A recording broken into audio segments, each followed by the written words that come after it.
Hello, everybody, and welcome back into Conversations here. I'm your host, Drew Patrick, and for today's show, I am happily joined by Professor Michelle Lockwood. Thank you so much for stopping by. You're welcome. Thank you for having me.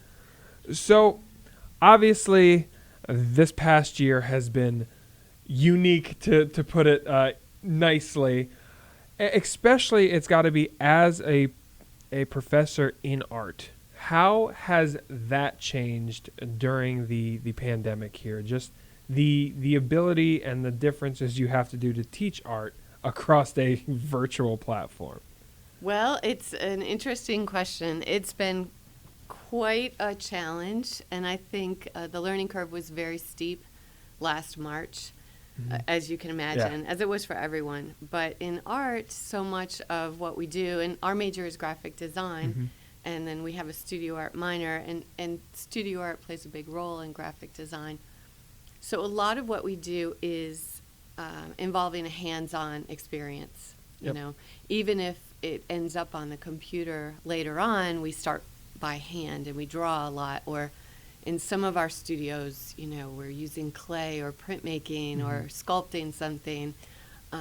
So it's very complicated, and we just made do. Like, as soon as it started last March, we all scrambled getting supplies ready for the students, and they either picked stuff up or we mailed them packages. In the fall, we had all kinds of packages going out to everybody. So it was like they were receiving Christmas birthday presents, you know. It was kind of a fun thing for them. But and then we just all really got used to figuring out how many cameras to have. So I have my studio space set up at home, and I'm zooming on the computer, and I have a drafting table behind me with a tripod and my iPad filming that. And then if I want, I can take my iPhone and have another camera. So I just kind of flip back and forth between cameras. Yeah, definitely that home studio probably has gotten upgraded throughout this, very much so. Yeah, and I'm quite comfortable doing it. I mean, I'm fortunate. There are some people who teach classes that makes it a little bit more challenging, you know. Ceramics has been quite challenging, as I mentioned before. But our ceramics professor even drove a wheel to someone's house and delivered a wheel so that they could have that. And then that person's father allowed them to set the living room up for the semester and like put plastic tarps and put the wheel in the middle of the living room. So all kinds of interesting things have happened because of it. It's interesting, too, because stories like that, and I'm sure you have plenty more of the faculty here, that they go above and beyond for the students. How important do you think, especially at a small school like this, is that mentality to have? Oh, it's everything. It's absolutely everything. I think that's one way that, you know, every school, every college, every university claims to do something different or special or unique, and their interactions. But I've taught at 2 other universities, and I truly feel that Mansfield does it differently. You know, our one of our shining, our shining grace or something is how we interact with our students. And whether it's meeting with them at 10 o'clock at night, if they're stuck or they're in trouble or whatever it is, you know, we do it. And, you know, somebody else set up a tent out in front of Allen Hall so that the students could safely pick up their work. Now, that tent did get snowed on and collapsed and then got stuck in the ice, but at a certain point in time, it served a really good purpose. Oh, the weather, the Northeast weather never cooperates. Well, especially this year has been just brutal. And that's been another interesting thing. Like the one big snowstorm that we had, where this right before Christmas, where it really hit us. I had an 8 a.m. meeting for integration stuff, and then a class right after that. I think that was December. Anyway, I have animals in a barn and stuff like that, so I have to do chores in the morning. And I was out there up to my hips in the snow, and I literally was wiggling my way out to the barn. Oh, man. And I had to call Josh, my dean, and say, I sent him a picture of myself actually first. And I said, I'm a little stuck in the snow right now, so I'm going to be about 5 minutes late to our meeting. So, things like that where private meets public have just collided in, great ways, too, because you get to know each other Absolutely. through these challenges. Absolutely. It's definitely, I think, bonding has been true bonding with each other and with your workmates has been an underrated thing of this. Despite being further away, you are somewhat closer. Have you seen that as well? I've experienced that. Yeah, we really have missed each other. We're a close bunch in this department, and as many are, but I think we've really missed our close day-to-day contact. So we did, Zoom and have little get-togethers or lunch dates on Zoom. And I think that's been the case. I'm now very comfortable with Zoom. Like, I almost forget that I'm on it when I'm talking to my students and critiquing their work. Or Zoom allows for this really great interaction where I can set my settings up so that I can actually go through my computer and interact with their screen. So I can, like if they're in Adobe Illustrator and they can't figure something out, I'll ask for permission to get on their screen, and then I can move my mouse around on their screen and help them. So it works really well. Yeah, it's, going into that in technology, especially with graphic design, I'm sure you've seen just the technology just explode and possibilities explode with it. Talk a little bit about some of the experiences you've seen with the growth of technology and either the ease or the new way of adjusting things you've seen in your career. In my career, we're going back a lot of years. Well, okay, so, obviously in the last year we've exploded in terms of how we communicate, right? But the core technology that we use in graphic design is essentially the same. I think one leg up that we have as graphic designers is that our job is to visually communicate, but the core of that is communicate. And so, we're just doing what we always do. We're also problem solvers. And so it's our role. A lot of people have this perception of graphic design that you're either sitting at a drafting table drawing or you're sitting behind a computer, and if you know the software, then you can be a graphic designer. And it's not really the case. Like, graphic designers have roles working with the heads of companies to think about bigger issues and, how that company's perception bleeds out into the public and all kinds of things. So I think graphic design is really lucky because it's just been thriving through this pandemic. But as far as your other question about like technology changing over the course of my career, you're getting into dangerous territory there, Drew. You're going to date me, but so let's just say that my first job out of college, we were doing a lot of things by hand. So I'm lucky because I learned how to do like traditional mechanicals, where you're dealing with layers of ruby lith for masking, and you're like ordering your type and positioning it down. And I was in a small office then, and we did get a computer while I was there, and I had learned some, Macintosh in college. So I was pretty adept at it, but I think to look at how it's changed over the years, I wish I had saved like every SideQuest cartridge or zip drive or all of the different media we've used. I wish I had an example of every one just to show the students. Just to see the progression. Yeah, see the progression. Do you think, though, that's a benefit to you, especially as you're teaching this, the fact that you've done this other ways and there's now an easier way? How much of a benefit is your knowledge of before things were quote-unquote easier, because I don't want to say they're easier, I guess, but before they were quote-unquote easier, how much of a benefit is that? I like to think that it adds a benefit to them. For instance, we still offer a black and white photography course here, and we have a dark room adjacent to the printmaking studio, and we've debated up and down. Do we keep it? Do we get rid of it? Do we keep it? Do we get rid of it? It's obsolete. Well, my take on it, and it has been throughout the years, is it teaches, not only does it teach composition in terms of photography, because you're really having to look at that in larger and, how it's projecting onto your paper and really deal with light and exposure and all of those things. But you're also understanding layering. You understand why Photoshop is made the way it is because you're learning about that. And then the similar thing happens with printmaking, and then you get on the computer and you're dealing with CMYK, for cyan, magenta, yellow, and black, or you're dealing with RGB if you're on the computer. So blending the old analog technologies with the new digital technologies is really valuable in my mind. And in the same way, like I always have my students draw and sketch as part of their creative process. So some of them want to jump right on the computer, and I'm like, you didn't do your drawings.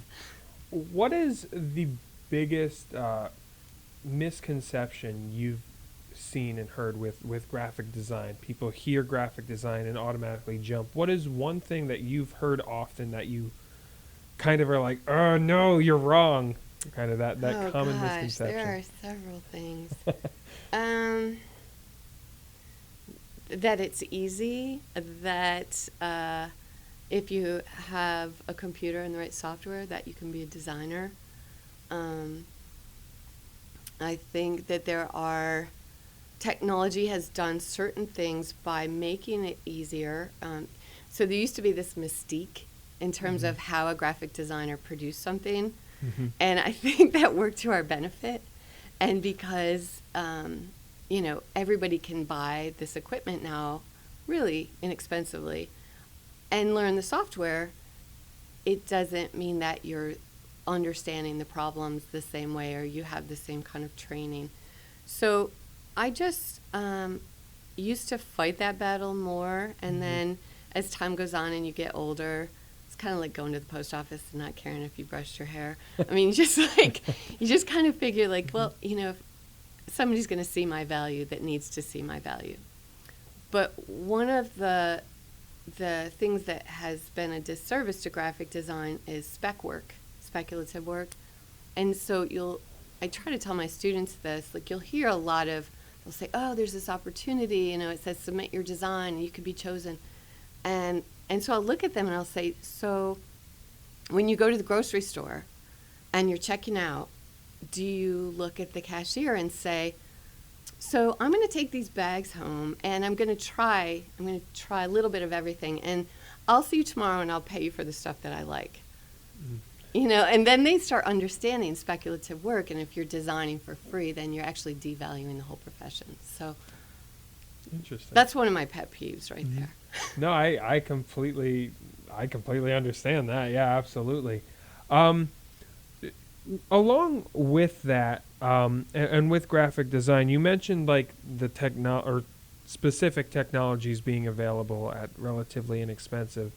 Seems like in terms of specifically like Photoshop and Adobe products being pretty inexpensive, do you think that the more common, I guess, experience with that younger makes students catch on to what you're trying to teach quicker? Or is it you have to unteach something to get your point across? That's a really good question. I think for the most part, the students, the fact that they're growing up with technology in such a seamless way, from basically by the time they can walk, they're using technology. And so I do think that makes them more adept at learning, and they're faster. It's more fluid. There are many who are just like amazing as they come into our program. And then there are others who really just because of the way they've grown up or their family or their personal preferences, they just haven't been exposed to it. And so that's another nice thing about our program here is the way we start everybody off in the freshman year. It kind of evens out the playing field. Not to say that it brings some down and brings others up, but I think everybody ends up appreciating each other's strengths Mm-hmm. and learning from each other. And then we also will teach things possibly in a way that they haven't learned them before, or the way they haven't been exposed to. So it just works out. But back to your question, I do think that having those students grow up with technology does help them. Okay. For sure. Mhm. Yeah. And the other thing too, and art as a general form is subjective at times, and sometimes, so to be a teacher or a professor and a grader in something that at sometimes can seem subjective, is that difficult, or to try and find, or how do you fight that battle, if that makes sense? That's a hard one. That is a really hard one. And at each place I've taught, it's been approached very differently. And I'm guessing that another reason that it's been approached differently is how assessment criteria has changed Mm-hmm. over time. So if I look back to like the first place I taught, there was not a lot of discussion about what is your grading strategy, what's the criteria. And then I remember, and that was more of an adjunct position. And the second place I taught, it was the School of Art and Design. And so there was one faculty meeting when they began talking about assessment. And I remember the look on people's faces, and they were just bamboozled, like, you want us to what? And the dean got so frustrated at the time. So I was pretty, I had been in this environment where it was a lot of subjective grading.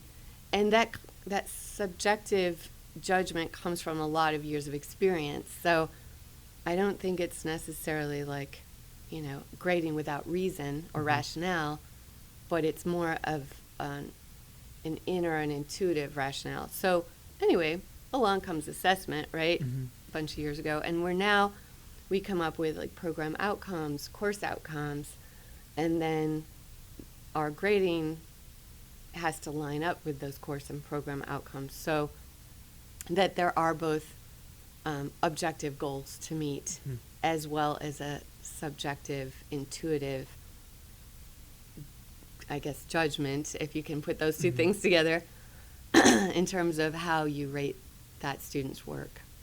Especially with that, have you ever had or experienced a time where at first you didn't get what a student did, but they convinced you that it worked, or you looked at it again and went, oh wow, there's actually a change, and it changed your initial mindset? Oh yeah, absolutely.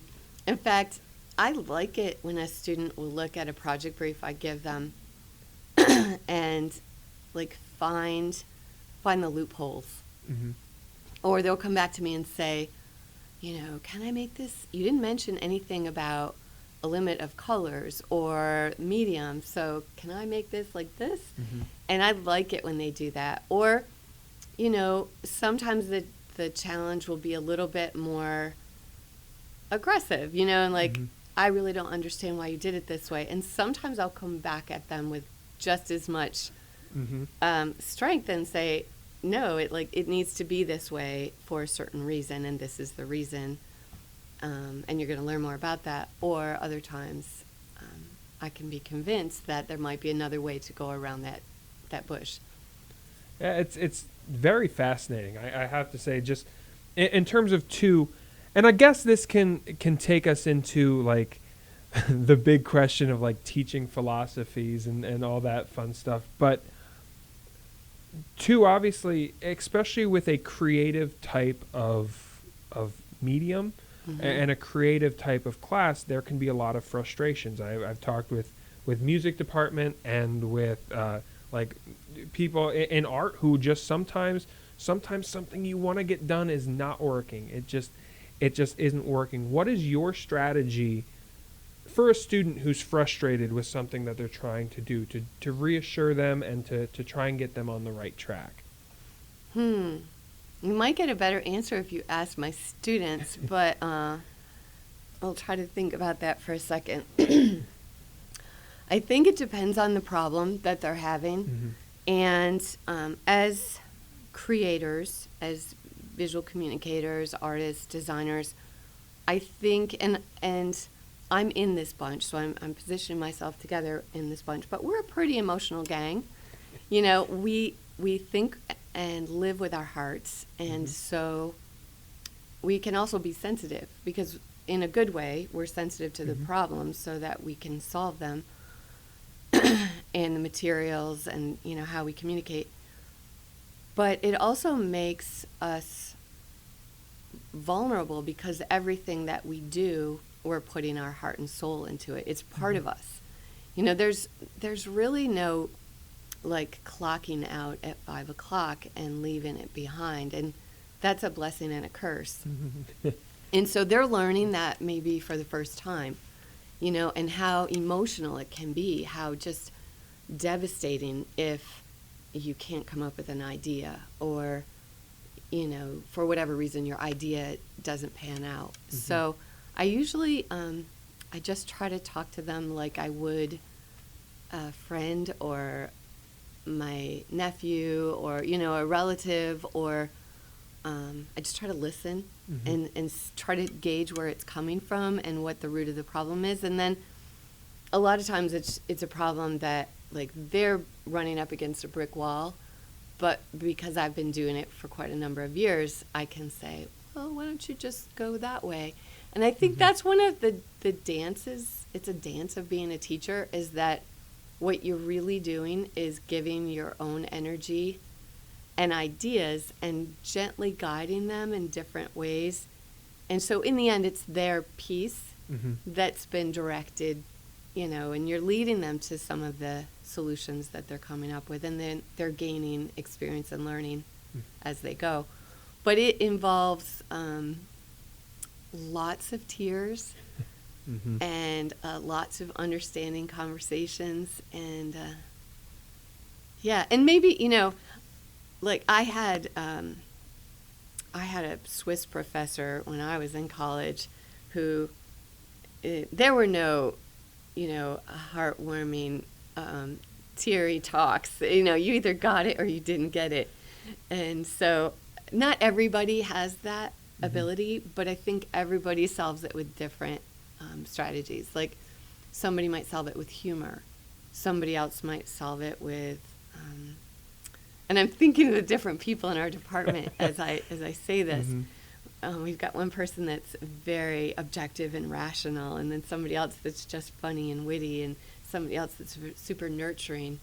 And yeah, and so we all have our ways. How beneficial do you think that is to the students, that in your department you have those multiple different personalities, especially in art? I mean, in every department you can have that, but especially in a creative form of what you guys do, to have those different personalities throughout the department. So important. Yeah, we're really a good mix here. And you know how you have those moments in life where you just want to say, freeze frame, and like nothing change.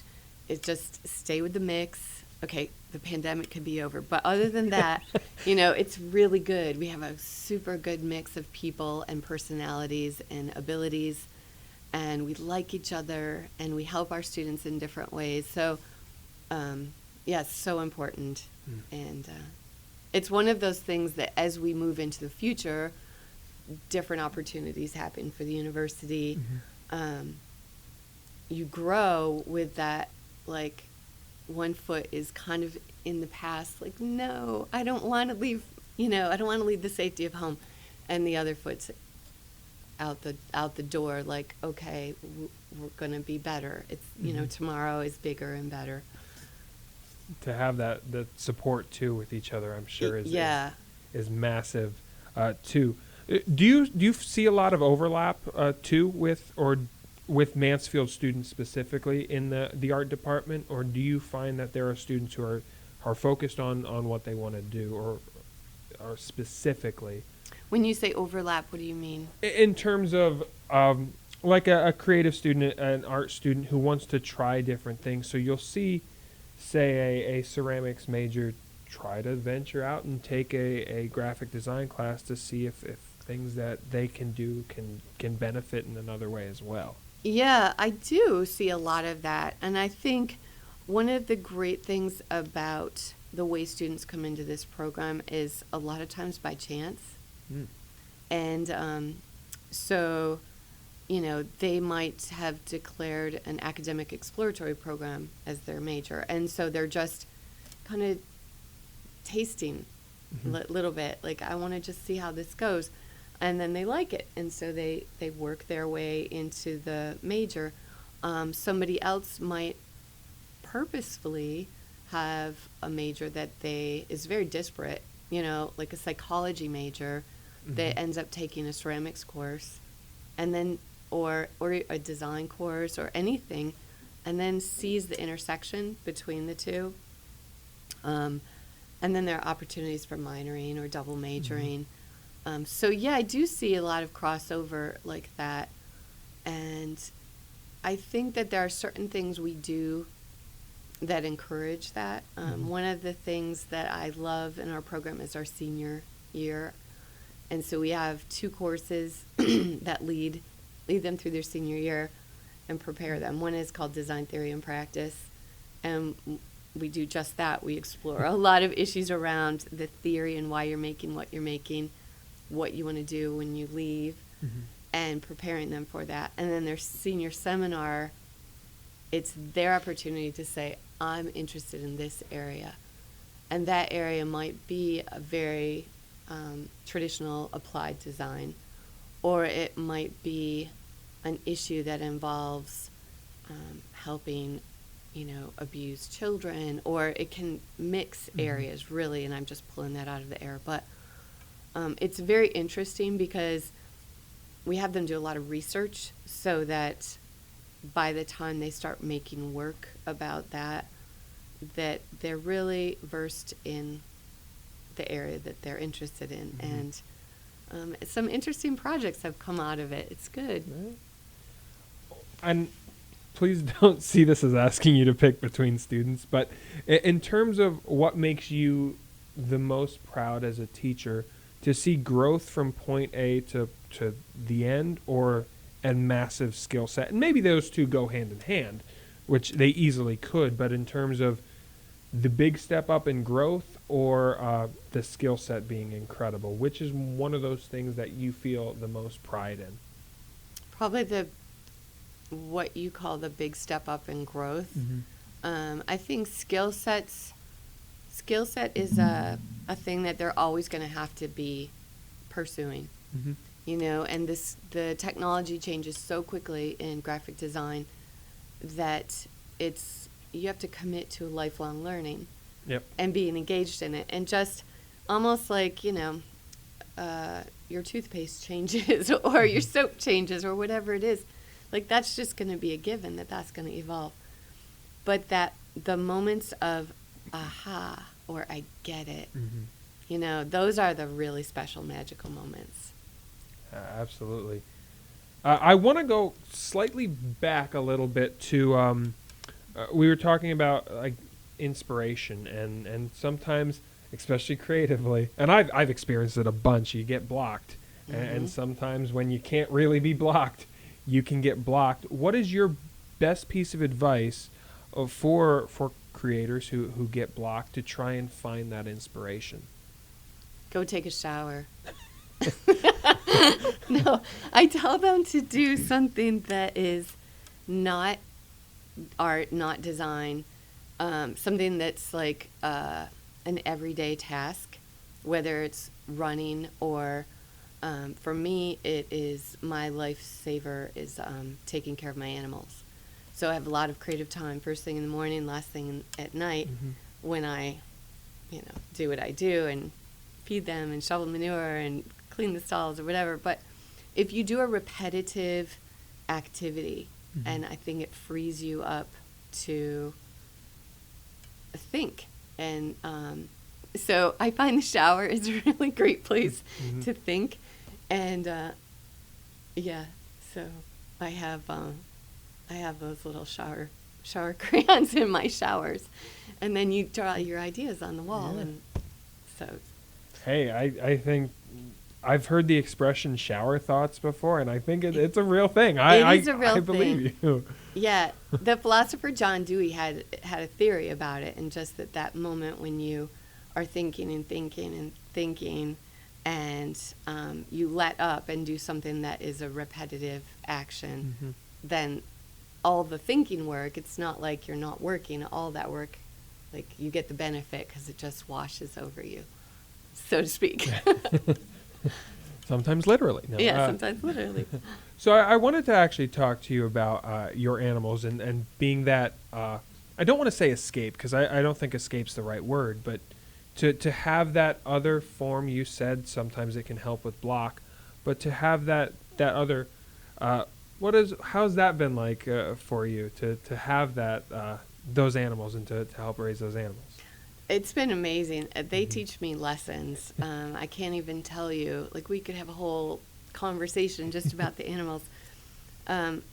Through the pandemic, it's been a saving grace. But I will say that through life, I haven't always had this many animals. You know, I've grown up with a dog and I've had cats over the years. But I have quite a menagerie right now of kids. So they've gotten me through a lot of moments of adversity. And you learn in a quiet way how to communicate. You know, I talk to them, and sometimes it's just no speaking. And like recently, something happened out in my barn, and I wasn't sure what had happened, but my horse was looking at me in this funny way of like you'll know if they're feeling sick, or people might think I'm crazy, but animals do communicate. So it teaches me a lot about just being with people, because you have to be with animals in a different way. And it almost like you can't force things, especially with big animals, right? You have to earn their respect and their trust more than anything. And so, yeah, I think it teaches me a lot about trust. Hey, it's great to have that extra. I think that's awesome. So I want to switch back a little bit here to the year currently in the 2020 and 2021 here that we've seen with the pandemic and a couple of changes. Obviously, I think if there's one thing that has been kind of an understated, I don't want to say good, but understated positive, is there's been more of a visibility of mental health. And I think one thing, too, art can be an escape, too, for a lot of people. I want to ask, what are some of the things and some of the pieces of advice, or maybe even some of the things you've dealt with students who at times can be struggling with just everything that is going on? What is your piece of advice for those students? And maybe you've dealt with them, with some students reaching out to you. Mental health, you're right, mental health issues have come to the forefront during this time, and we've all been put in a lot of situations and where we have to rely on ourselves, you know, but also relying on others in a way that maybe we take friends for granted, or we take family for granted, and we rely on each other in a whole different way. I think I've come to appreciate all those connections between people more. So getting back to your question, I got a little bit lost in thought about the year. And so your question is, like, what is my advice for the students in dealing with aspects of mental health? And Absolutely. Again, listening and referring them when it's when I'm over my head. You know, which is quite often if it gets into that area. And we have a great relationship with the counseling center. And I just think the world of everybody over there, because they have helped our students tremendously. But there are a lot of times when I've found that, the whole interaction of where I meet my students, like how I'm seeing them and how familiar I am with their personal lives, are they in bed? What's going on and you have to read those signals, like take it into consideration. Like, am I seeing? Try to give them advice to come to me whenever you need to, or if not me, then somebody else, or let me put you in touch with somebody else. But try to get out of like the dorm room or the bedroom, or take a walk, breathe some air, call somebody up on the phone, Zoom somebody, put a mask on and sit 10 feet apart from somebody and have a conversation, go for a walk. And I think I already said that, but really things that seem like, you don't need to tell someone that, but you do sometimes. You get really like stuck in these four walls, especially students living in the dorms. They had a really hard time, some of them. I have one student in particular who transferred into Mansfield at the beginning of last semester. What a time. Oof. And I don't think had ever lived in a dorm before. And so you just have to be empathetic to their situation and just try to be there for them. Yeah, absolutely. I'm going to let that kind of roll into, and we've talked about it throughout this whole process, but what do you think your overall philosophy is for students and your teaching philosophy? If you had to define it, what do you think would be how you put the way you want to teach? If I had to distill it down into something simple, I'd probably say work hard, play hard, laugh hard. Cry hard. And if you were talking to my students right now, they would say that I work them hard, and I do. I really expect a lot from them. And there's a certain respect that comes from that expectation, both ways. Yeah.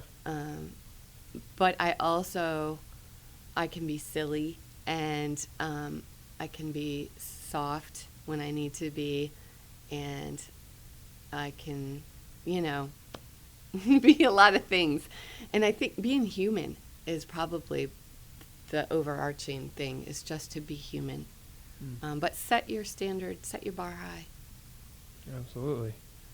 All right, I want to transition now here towards the end of our show, which I have two questions that I ask every single person who comes on this podcast.